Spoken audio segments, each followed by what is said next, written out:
Hello everyone, hello dear student, आप सभी का स्वागत है। और आज की क्लास में मैं बात करने वाला हूं उत्तर प्रदेश के अंदर स्थित सभी मकबरे, दरगाह और मस्जिदों के बारे में। आप जानते हैं कि यूपी से संबंधित कोई भी एग्जाम हो, आपके हर एक कॉम्पिटिटिव एग्जाम के अंदर इस तरह से उत्तर प्रदेश की जीके पर सवाल पूछे जाते हैं और जीके के ही अंदर इसको भी इंक्लूड किया जाता है। इसीलिए हमने इंडिविजुअली तौर पर इसकी क्लास बनाने की कोशिश की है।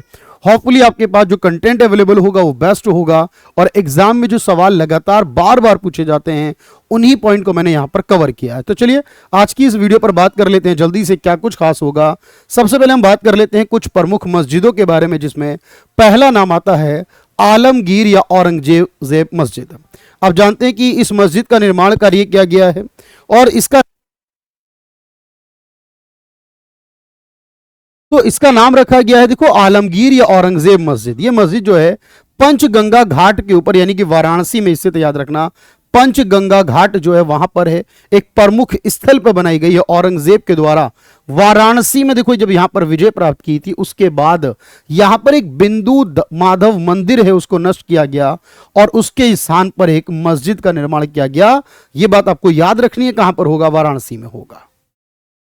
दूसरी इंपॉर्टेंट मस्जिद का नाम है चौखंबा मस्जिद। याद रखें, जो 4 खंभों पर आधारित है, 4 खंभों पर बनी हुई मस्जिद है। ये चौखंबा मस्जिद जो होगी, याद रखना, ये मस्जिद भी आपके पास वाराणसी में 14वीं सदी में बनी एक मस्जिद है, जिसमें यहां पर चौक का मतलब 4 से है, खंभे का मतलब स्तंभ से है। और इस मस्जिद का निर्माण कार्य कराया गया था दिल्ली के सुल्तान फिरोज शाह तुगलक के द्वारा। अपने शासनकाल में इस मस्जिद को बनाया गया चौखंबा मस्जिद नाम से। अगली मस्जिद हमारे पास है, वो भी वाराणसी की अंदर स्थित है, जिसका नाम ज्ञानवापी है। हाल ही में बहुत सुर्खियों में रही है, न्यूज में रही है और ये अभी इसके ऊपर वर्डिक्ट आ रहा है, लगातार बार बार न्यूज आती है। तो ज्ञानवापी मस्जिद यहां पर है, वाराणसी के अंदर स्थित है। ये भी आपको याद रखना है, ये वाराणसी में इसका निर्माण 1678 में हुआ। तो औरंगजेब के द्वारा इस स्थान पर शिव मंदिर के स्थान पर, यह बताया जा रहा भाई, जो डेटा अवेलेबल है उसके आधार पर, कि एक शिव मंदिर था, जिसके बाद यहां पर उसको ध्वस्त किया गया और यहां पर इसके बाद औरंगजेब ने एक मस्जिद का निर्माण कराया जिसका नाम ज्ञानवापी मस्जिद रखा गया है। और यह हिंदू देवता को समर्पित है। विश्वेश्वर मंदिर था जो भगवान शिव को समर्पित था, उसके स्थान पर होगा। अगली मस्जिद है गंज ए शहीदान मस्जिद। यह भी वाराणसी में आती है और गंज ए शहीदान मस्जिद जो है वाराणसी में स्थित है। याद रखिएगा इस मस्जिद के बारे में, गंज ए शहीदान वाराणसी में स्थित एक मस्जिद है यहां पर। और मस्जिद का निर्माण 1034 ईस्वी में किया गया, जब गाजी सैयद सालार मसूद, आप जानते हैं भाई, इनके नाम पर आपको एक दरगाह भी दिखेगी अभी। गाजी सैयद सालार मसूद की सेना ने के पराजित होने मुस्लिम सैनिकों ने वाराणसी में बस गए वहां पर, और फिर वहां पर उन्होंने जो मस्जिद बनाई उसे गंज ए शहीदान कहा गया। अटाला मस्जिद बहुत बार पूछी गई है यूपी के एग्जाम्स में। अटाला मस्जिद जो कि इब्राहिम शाह शर्की के द्वारा उनके काल में बनाई गई अटाला मस्जिद, जो कि जौनपुर में है, याद रखना, जौनपुर में इसे बनवाया गया है। और यह मस्जिद का निर्माण कार्य फिरोज शाह ने शुरू करवाया, लेकिन बाद में इब्राहिम शाह शर्की के द्वारा इसे पूरा कराया गया। तो जौनपुर में स्थित होगी आपके पास अटाला मस्जिद। लाल दरवाजा मस्जिद है, याद रखिएगा, यह भी जौनपुर जिले में आती है। लाल दरवाजा मस्जिद के नाम से जौनपुर में है और इस मस्जिद का निर्माण कार्य राजी बीबी ने कराया था, राजी बीबी ने करवाया था। जौनपुर के अंदर है लाल दरवाजा मस्जिद जिसका नाम है। और यह भी शर्की वंश की शासक रही हैं, सुल्तान महमूद शर्की की रानी थी और इन्होंने यहां पर इसका निर्माण करवाया था।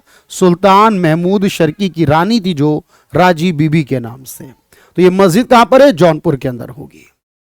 मोहम्मद बिन अब्दुल्लाह मस्जिद कहां पर होगी? तो मोहम्मद बिन अब्दुल्लाह यानी कि प्रॉफिट मोहम्मद, जो इस्लामिक प्रॉफिट है, उनके नाम पर यह मस्जिद का निर्माण कार्य कराया जा रहा है। उत्तर प्रदेश के अयोध्या के अंदर धन्नीपुर नाम के गांव में, उत्तर प्रदेश के अयोध्या में धन्नीपुर के अंदर मोहम्मद बिन अब्दुल्लाह मस्जिद का निर्माण कार्य होगा।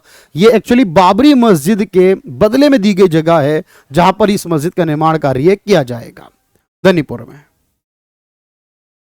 नौ महला मस्जिद बरेली में स्थित एक मस्जिद है नौ महला के नाम से। और याद रखिएगा यह मस्जिद का निर्माण कार्य कराया गया, ऐतिहासिक मस्जिद है। 1749 में नवाब हाफिज रहमत खान ने बनवाया था इस मस्जिद को। और यह मस्जिद कहां पर आती है? नौ महला। यह उत्तर प्रदेश के बरेली जिले में स्थित होगी, याद रखना। सर सैयद मस्जिद या जामा मस्जिद कहलाती है ये अलीगढ़ में स्थित है, याद रखिएगा, सर सैयद मस्जिद के नाम से सर अहमद खान ने अलीगढ़ यूनिवर्सिटी को बनवाया है। आप जानते हैं विश्वविद्यालय के संस्थापक सर सैयद अहमद खान के द्वारा शुरू किया गया था और ये 1915 में पूरा हुआ और फिलहाल ये मस्जिद अलीगढ़ के अंदर है। मोती मस्जिद आगरा में है, याद रखिएगा, मोती मस्जिद जो है वो यूनेस्को वर्ल्ड हेरिटेज साइट, यानी कि यहां पर आगरा के किले के अंदर जो मस्जिद स्थित है, आगरा किले के अंदर जो मस्जिद स्थित है उसका नाम मोती मस्जिद है, याद रखिएगा। और इसे 17वीं सदी में बनाया गया था एक मस्जिद के रूप में, विश्व धरोहर स्थल में शामिल है ये आगरा का किला। शाहजहां ने इसका निर्माण कार्य करवाया था।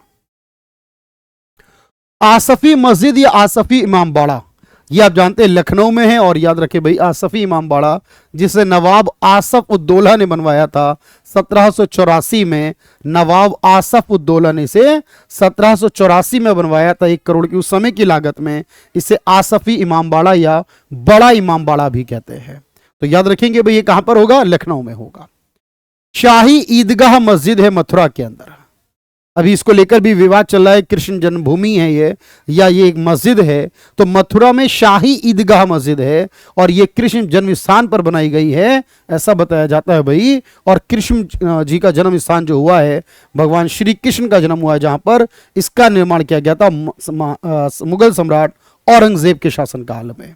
तो ये क्या होगा यहां पर, शाही ईदगाह मस्जिद मथुरा में। इसके अलावा अगर हम बात टॉम्ब की करें तो आप जानते हैं उत्तर प्रदेश में एक अकबर टॉम्ब है, अकबर का किला है बेसिकली। और ये अकबर का किला जो तीसरे महान मुगल सम्राट रहे अकबर के नाम पर मकबरा बनाया गया है और इसका निर्माण उनके बेटे जहांगीर ने सिकंदरा यानी आगरा में कराया था। क्या होगा सर, ये अकबर का मकबरा होगा सिकंदरा आगरा के अंदर। बहू बेगम टॉम्ब है, याद रखिए बहू बेगम टॉम्ब क्या है, तो बहू बेगम का मकबरा है और ये मकबरा बेगम उनमतुज़ोरा का है, उनमतुज़ोरा बानो का है जिसे बहू बेगम के नाम से जानते हैं। ये अयोध्या जिले के फैजाबाद में आता है, अयोध्या जिले के फैजाबाद में है। नवाब शुजा-उद-दौला की रानी है ये, उनके लिए एक स्मारक बनाया गया, बहू बेगम का मकबरा कहलाएगा। एतमाद-उद-दौला मकबरा है, एतमाद-उद-दौला का मकबरा जो बनाया गया, याद रखना ये मकबरा भी बनाया गया उत्तर प्रदेश के आगरा शहर में। और याद रखना ये मुगल मकबरा है जिसे बेबी ताज भी कहा जाता है, याद रखें। तो इसको भी बनाया गया है आगरा के अंदर, एतमाद-उद-दौला का मकबरा कहा जाता है इसे, या बेबी ताज। गुलाब बाड़ी टॉम्ब, गुलाब बाड़ी टॉम्ब है जिसे मकबरा कहा गया, यानी कि मकबरा है ये, अयोध्या के फैजाबाद में स्थित है। अयोध्या के फैजाबाद में नवाब शुजा-उद-दौला का मकबरा, ये नवाब शुजा-उद-दौला का मकबरा है।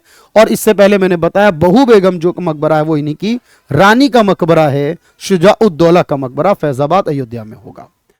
सलीम चिश्ती टॉम्ब या सलीम चिश्ती की दरगाह भी है आप कह सकते हैं। तो सलीम चिश्ती की जो दरगाह है यहां पर, ये फतेहपुर सीकरी के अंदर है, उत्तर प्रदेश का यूनेस्को वर्ल्ड हेरिटेज साइट में आता है, उसके अंदर मस्जिद के अंदर है। और ये बाबा फरीद के वंशज सूफी सलीम चिश्ती की दरगाह है।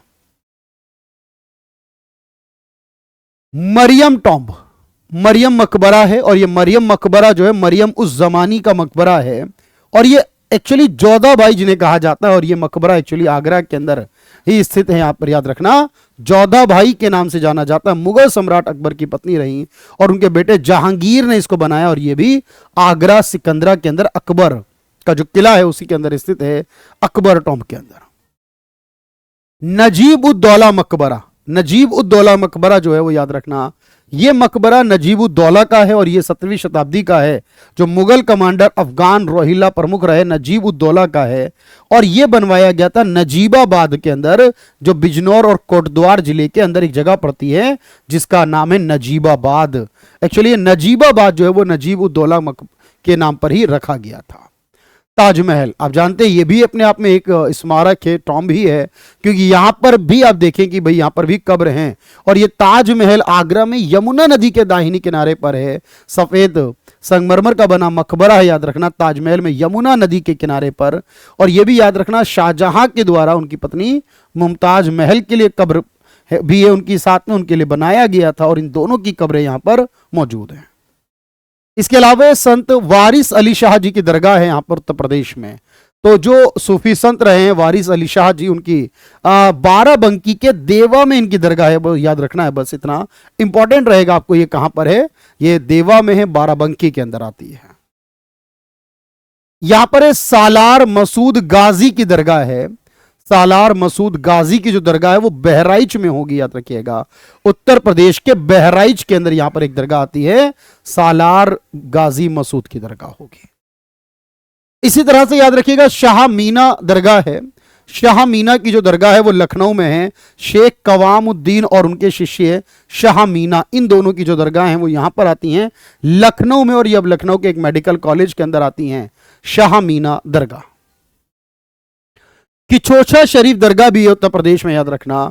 किचोछा शरीफ दरगाह जो उत्तर प्रदेश में है, ये कहां पर है? सर सैयद मखदूम अशरफ जहांगीर की ये दरगाह है। संत सैयद मशरूम अशरफ जहांगीर समनानी की दरगाह है, याद रखिएगा। और ये कहां पर है? उत्तर प्रदेश के किचोछा, जो कि अंबेडकर नगर में आता है, किचोछा के अंदर अंबेडकर नगर में। इसके अलावा हुजूर सैयदना अमीर अबू अल आला दरगाह है जो आगरा में आती है। अहमद रजा खान दरगाह है जो बरेली में आती है।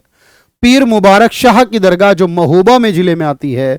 और कबीर जी की समाधि स्थल है जो मगहर संत कबीर नगर में, मगहर में है। ये कुछ प्रमुख चीजें हैं जो एग्जाम में बार बार पूछी जाती हैं। इसमें प्रमुख दरगाहें, प्रमुख मस्जिदें और प्रमुख जो मैंने आपको यहाँ पर टॉम्ब वगैरह, स्मारक वगैरह, वो मैंने आपको बता दी है। ऐसी बहुत सारी छोटी छोटी वीडियोस हैं जो आपके काम आने वाली एग्जाम के पॉइंट ऑफ व्यू से, उन्हें जरूर देखिएगा और आने वाली वीडियोस का इंतजार भी रहेगा आपको hopefully. Thank you everyone, thank you so much.